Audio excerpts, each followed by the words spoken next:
Bonjour à tous, Jérôme Mahoué, je suis neurologue et j'essaie de partager mes connaissances des maux de tête et de la migraine. Et en l'occurrence ici, on me demande de parler de stress et migraine. Alors la question est très particulière puisqu'on me demande est-ce que la migraine est causée par le stress? Non, stop. La migraine, c'est une maladie neurologique avec un dysfonctionnement des neurones qui interagissent mal avec les vaisseaux. Et donc la cause n'en est pas le stress. La cause, on y reviendra, hein, mais c'est un problème avec une composante génétique, d'excitabilité de ces neurones. Mais par contre, le stress peut interférer avec la maladie migraineuse chez certains patients sans pour autant en être la cause. Si je prends un exemple avec des souris, quand j'étais à Boston, on avait des souris migraineuses, des souris non migraineuses et on a exposé certaines souris à un stress, toujours en respectant bien sûr des normes éthiques.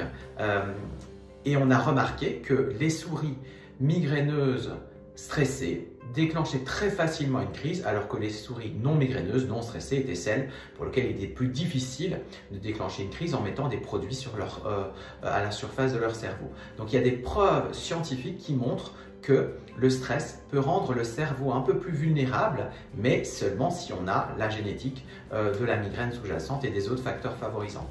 Donc, le stress n'est pas la cause, mais il peut déstabiliser la maladie migraineuse, il peut favoriser la survenue de crises. Donc si vous avez un problème de stress, de gestion du stress, c'est important d'en parler avec votre médecin traitant, puisqu'il y a des solutions, et notamment il y a des preuves que ce qu'on appelle la thérapie cognitivo-comportementale, le biofeedback, la méditation de pleine conscience peuvent avoir un effet bénéfique dans la maladie migraineuse s'il existe un stress qui est mal contrôlé, mais toujours à discuter avec votre médecin, notamment lorsqu'il s'agit de traitements non médicamenteux. On y reviendra, on parlera de toutes les médecines parallèles.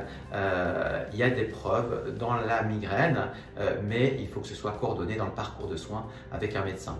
À bientôt.